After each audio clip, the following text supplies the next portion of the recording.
Okay, chapter 16 of the book of Judges, continuing the story of Samson. This chapter is probably where we get most of the most popular stories of Samson from. So we're going to learn a bit more about this and what happened. So this chapter is probably, when you think of the Samson story, this is the chapter that most people are most familiar with. So Samson carries away the doors of the gates of Gaza. He loves Delilah, who delivers him into the Philistines. He destroys a building, killing himself and 3,000 others. So this is after the 20 years that Samson was a judge or leader in Israel, he is going to meet his demise in this chapter. Verse 1, when Samson went to Gaza and saw there an harlot and went in unto her. So Gaza is one of the Philistine cities, okay? Just so you understand that. He goes in, finds a harlot, and he pays for her services, basically. And it was told the Gazites, saying, Samson is come hither. And they compassed him in and laid wait for him all night in the gate of the city, and were quiet all the night, saying, in the morning when it is day, we shall kill him. So they're laying in wait, waiting for him to be done.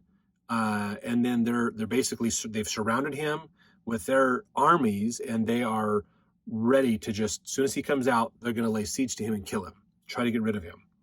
So verse 3, Samson lay till midnight and arose at midnight and took the doors of the gate of the city and the two posts and went away with them, bar and all, and put them upon his shoulders and carried them up to the top of a hill that is before Hebron. Now, it doesn't tell us in here any more about the people, the Gazites, the people who were in Gaza. It doesn't tell us more about them. But the fact that Samson not only leaves, but he takes the gates of the city and the posts, the support posts, with him, that is something. He's pretty mad. He is pretty mad. They probably, I wouldn't be surprised if they tried to go after him and he just wiped out. The first attack was probably wiped out in no time. 3 or 4 guys probably running up to him with spears. He just bats his hand, wipes them all out, and everybody else is like, oh, no, I don't know if I want to go forward with this.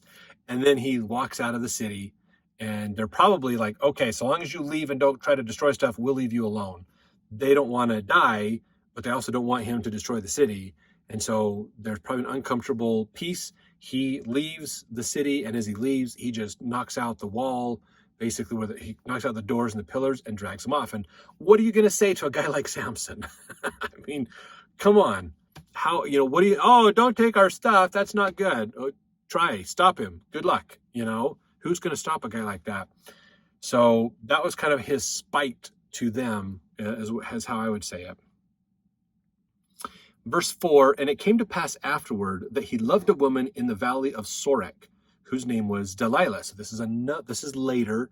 We don't have the time frame as to how much later, but Sorek is another place, another part of the Philistine nation.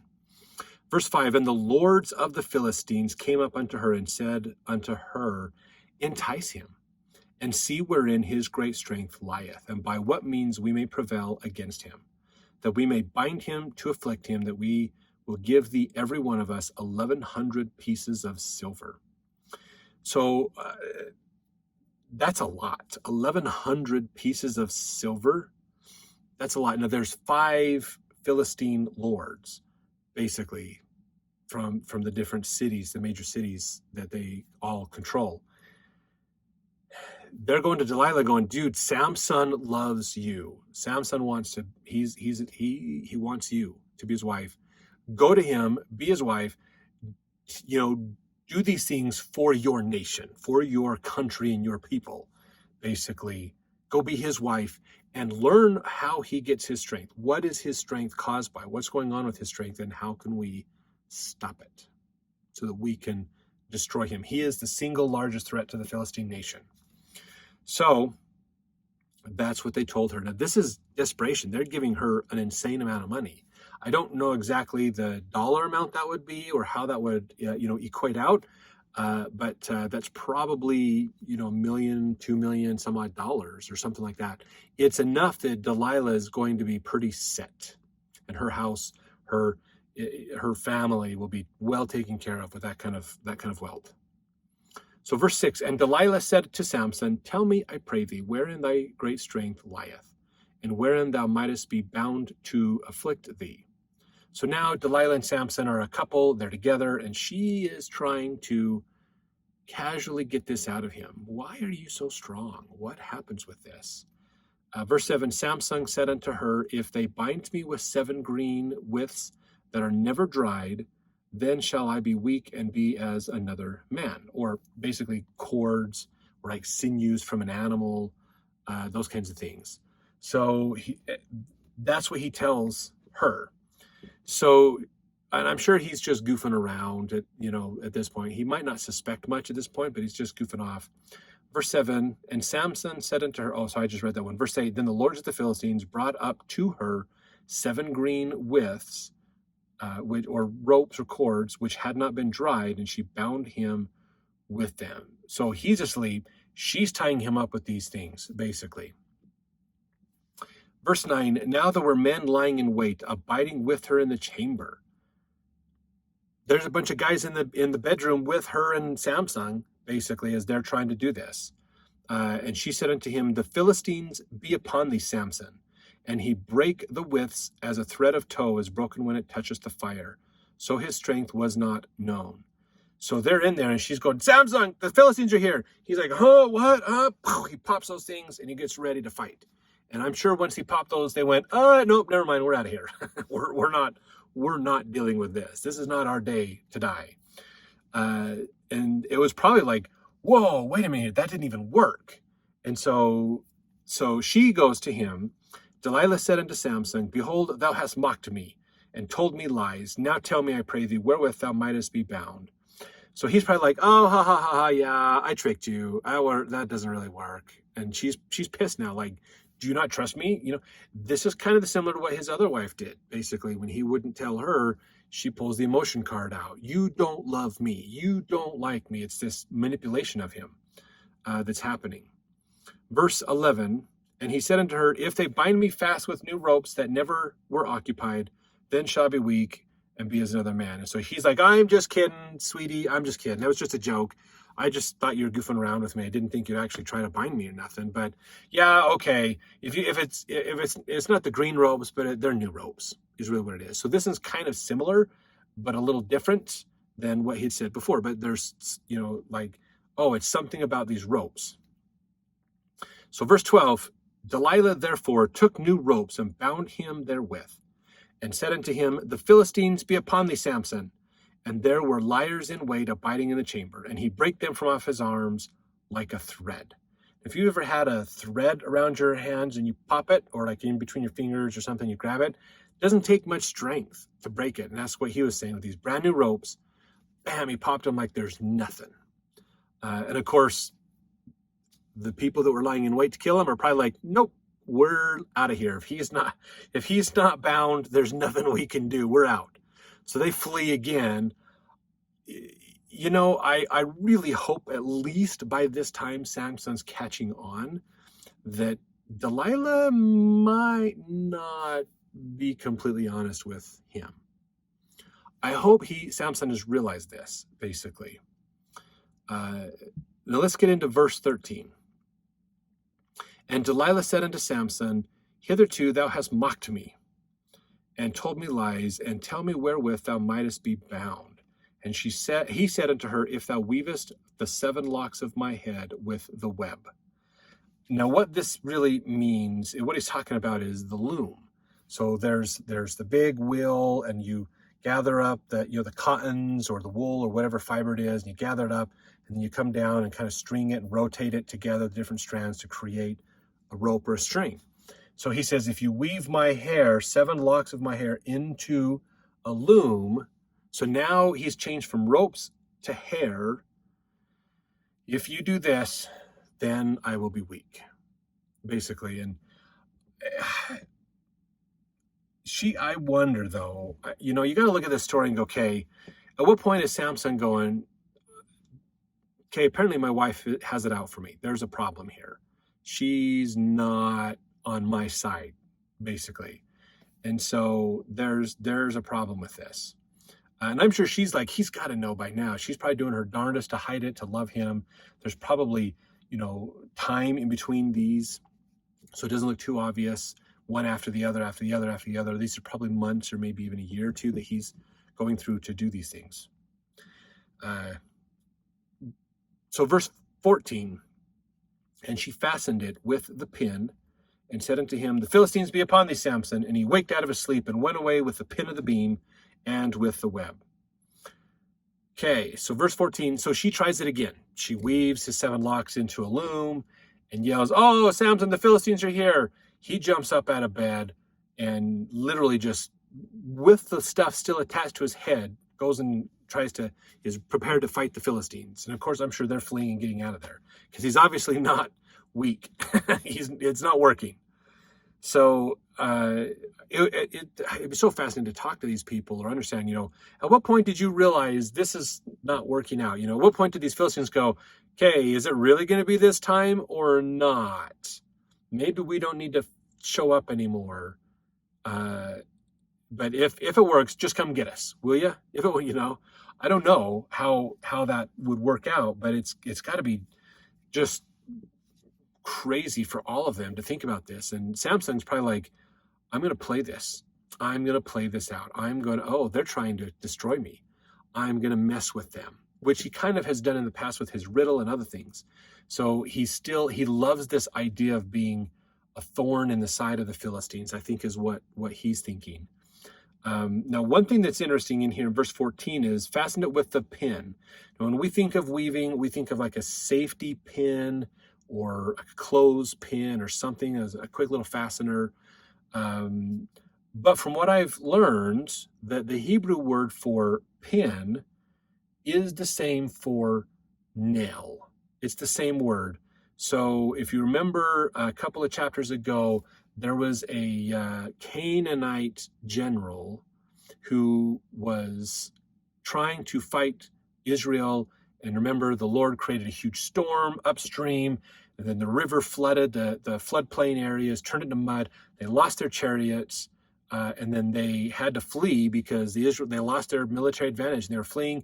The one guy fled to the house of this family who supposedly had some peaceful agreements with his nation, and the woman was home, and she's like, oh yes, come inside, I'll hide you over here underneath these blankets, you've got to be tired. He's like, can I have some water? I'm really thirsty. Oh sure, in fact, I'll give you some milk. In fact, not just water, I'm going to give you some milk. I'm going to give you in a nice fancy bowl. And then when he fell asleep, she took what's called a nail, a tent nail, and she put it up to his forehead and pounded it through his head and literally staked him to the ground. Okay, these tent nails, or what we today would call a tent stake, are like 2 to 3 feet tall, at least. These are very, very large. These are not like small little nails we, nail 2x4s together. These are tent stakes. They're a couple of feet tall. They drive deep into the ground to hold the tents in place against the wind and things in the Middle East. So, and to drive it through a man's head and then nail it into the ground still too, so he's stuck. That's a long nail. That is what they're talking about here, is this nail. Okay, not unlike nails driven. Sometimes there's scholars that talk about the nail in the sure place, that that use big stakes, big tent stakes, to fasten the Savior to the cross. So she's fastening a nail, a big stake, a couple of feet long, basically, to lock his hair into this loom. And he gets up, nail and all, and takes off after the Philistines. It didn't work. Did not work. So hopefully that helps you understand that story a little bit more there. That's a big goal of why we do these videos, is to just make it easier for you to understand the scriptures, understand these stories, and start to really think about how can they apply in my life and help me in my life. So if you like these, please hit the like button. The more people hit that like button, actually, the more people will see these videos, because YouTube will then share them with more people. So at least that does that. Hit that like button on all the videos would be great, because that'll help get it to more people. Love hearing your comments on there as well. And if you want, hit the share button and literally share it out onto your social media sites or to other channels and things for more people to see. All right, verse 15, and she said unto him, how canst thou say, I love thee, when thine heart is not with me? Thou hast mocked me these 3 times, and hast not told me wherewith thy great strength lieth. So this is almost literally what his first wife said to him when she was teased about not knowing the answer to the riddle. So she's really, again, hitting him hard with this idea of, you really don't love me. You don't love me at all. You are not treating me with respect. You're not taking care of me. That's what's going on basically here. So verse 16, and it came to pass when she pressed him daily with her words and urged him, so that his soul was vexed unto death. She's keeping the pressure up at this point. She's not just casually trying to ask these questions and be sneaky about it. She's finally like, look, why are you keeping this from me? Why are you keeping secrets from your wife? We shouldn't have any secrets between us. We should have this. She is just daily vexing him. And she's probably withholding intimacy from him. She could be doing other things like that. It doesn't say that in here, but she's probably, well, you won't tell me your secret. I'm not going to tell you mine, or I'm going to withhold this, or I'm going to go do, whatever it takes to get him to talk, is probably what's happening here. Verse 17. So he's fine. At the end of verse 16, he's like, oh my gosh, if I have to listen to this rant one more time or deal with this, I'm just going to die. This is just crazy how much she is hounding me for this.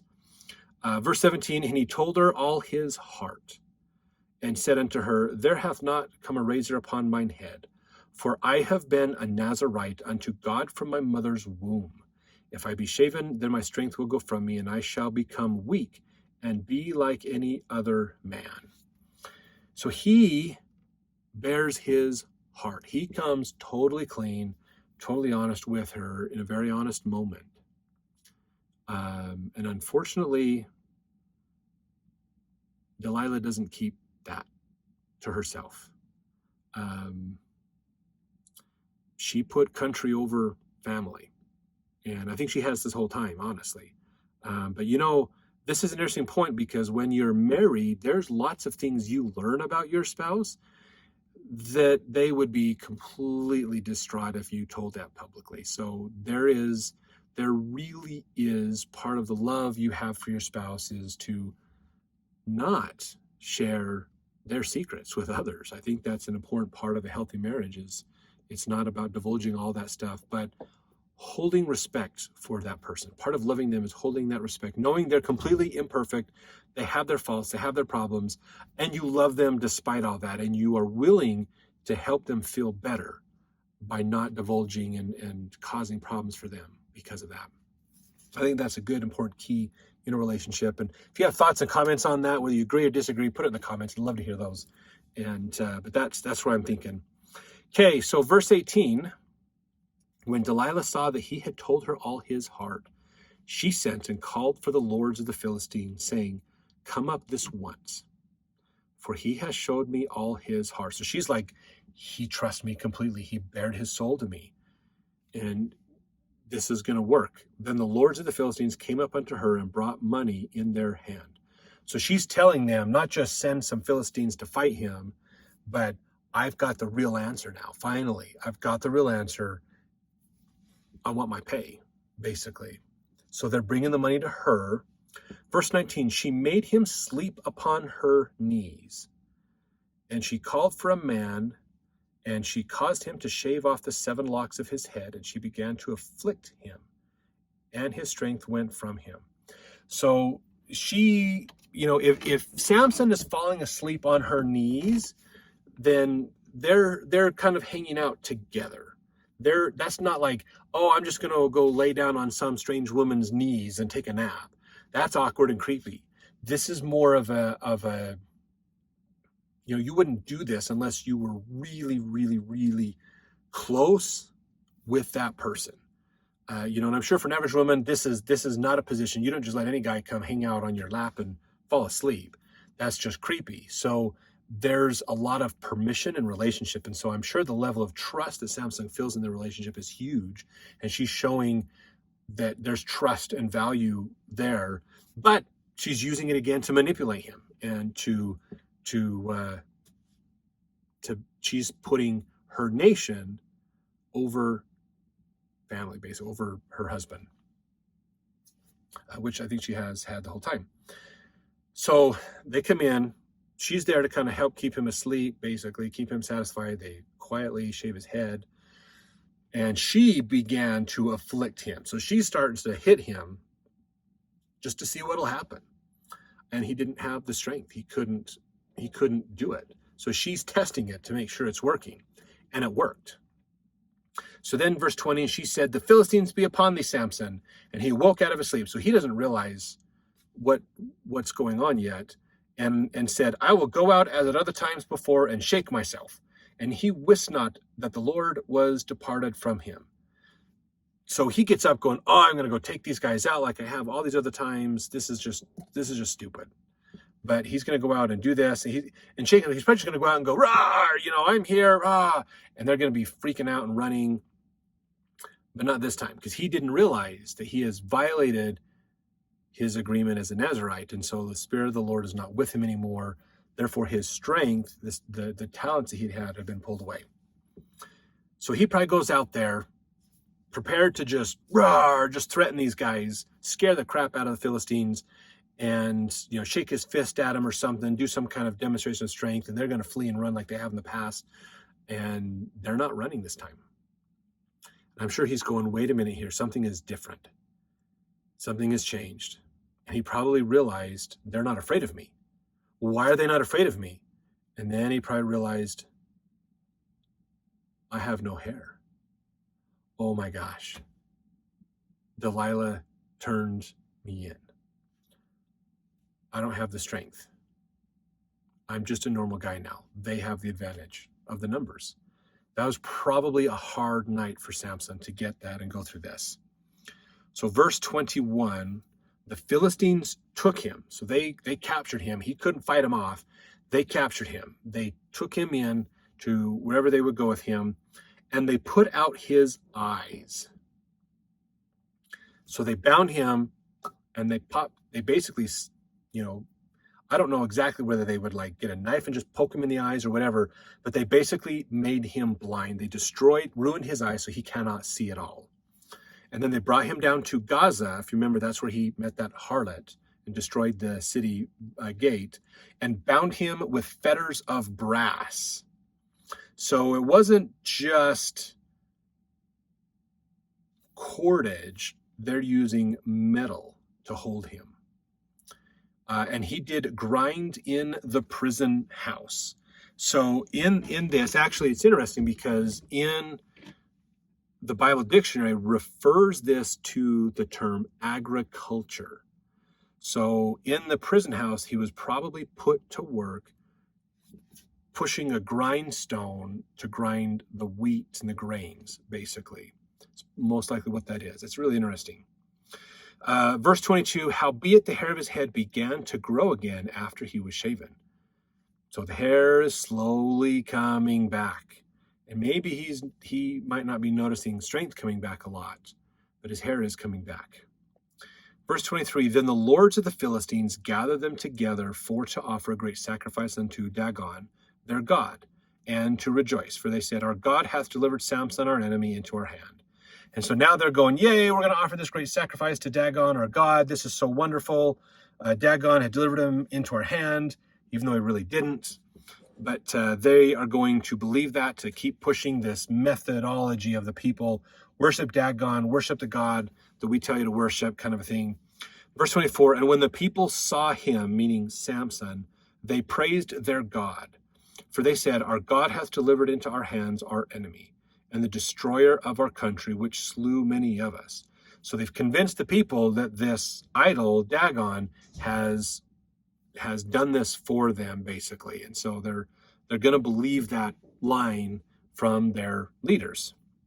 The leaders are using it probably to control them, basically. And we know the will of Dagon, so you need to follow us. I wouldn't be one bit surprised if that's in there as well. If we get into, I haven't studied the Philistine nation and their religions specifically, but I bet you that's there. So verse 25, and it came to pass when their hearts were merry that they said, call for Samson so that he may make us sport. So realize they're having a huge party. They're celebrating the fact that their big number one enemy has been neutralized. They're partying. They're, yay, we don't have to worry about Samson anymore. So now they're like, let's bring him up and let's make fun of him. Let's make sport of him. We're going to make an example of him and do things. So they called for Samson out of the prison house, and he made them sport. And they set him between the pillars. So there's these two large pillars that are holding up the main area of this building so they can have a big wide open area, and they put him in between them. They're probably throwing stuff at Samson. They're probably hitting him with things, slapping him, punching him, stabbing him even, probably going, that's for my brother you killed with the jawbone of an ass or whatever. They're probably mocking him basically, and there's nothing he can do because he knows he doesn't have the strength to fight back, basically. And his eyes have been gouged out. He can't see either. Verse 26, and Samson said unto the lad that held him by the hand, suffer me that I may feel the pillars whereupon the house standeth, that I may lean upon them.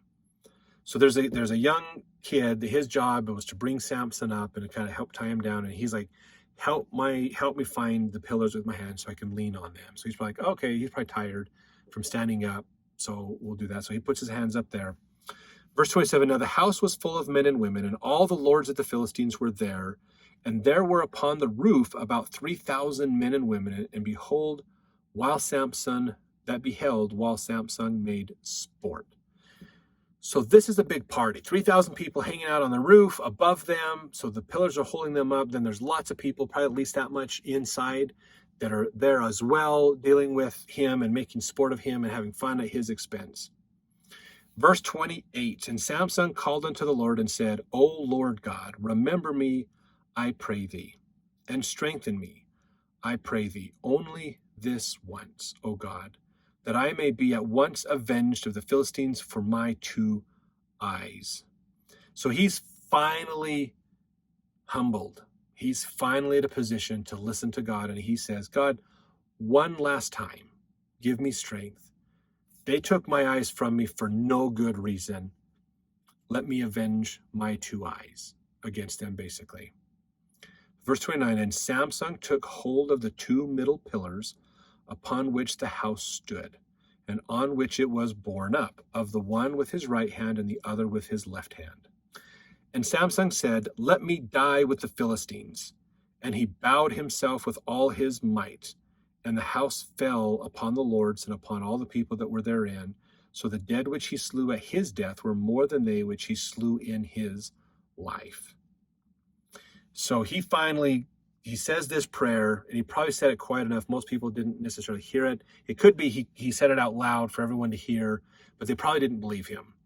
And then he says, basically, let me die with the Philistines. He probably said that out loud, and he just pushed against those pillars. And I'm sure this was a moment of sheer panic for the Philistines, going, what's going on? What's the cracking sound? What's that? There's dust in the air. Holy crap, Samson's got his strength back. He's knocking the pillars over. Everybody flee and run. And then the whole building came crashing down, and everybody who was in the building probably was smashed to death.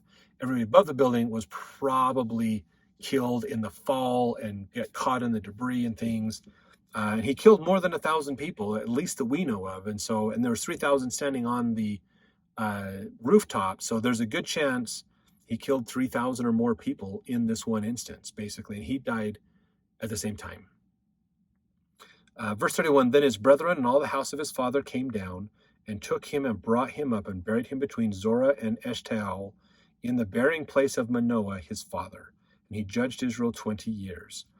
So that's the end of Samson and his story. Kind of a sad one, really, if you think about it, that his story is one beginning of a good representation of the Savior of Israel, Christ.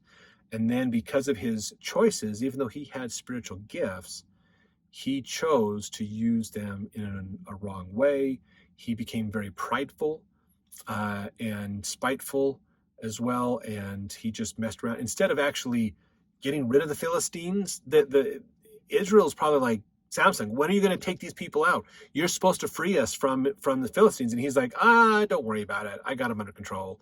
And he just messes with the Philistines until they finally get him. He succumbs to the temptations and he falls. And when he finally is humble, the Lord does hear his prayers and grants him one more wish, and that's the end. That's kind of a sad. He had a lot of potential. It's kind of sad what he did, but he did what he did. So until we can get to heaven and talk to Samson and learn a little bit more, this is what we got basically. But what a story! Good lessons for us to learn about agency and choice.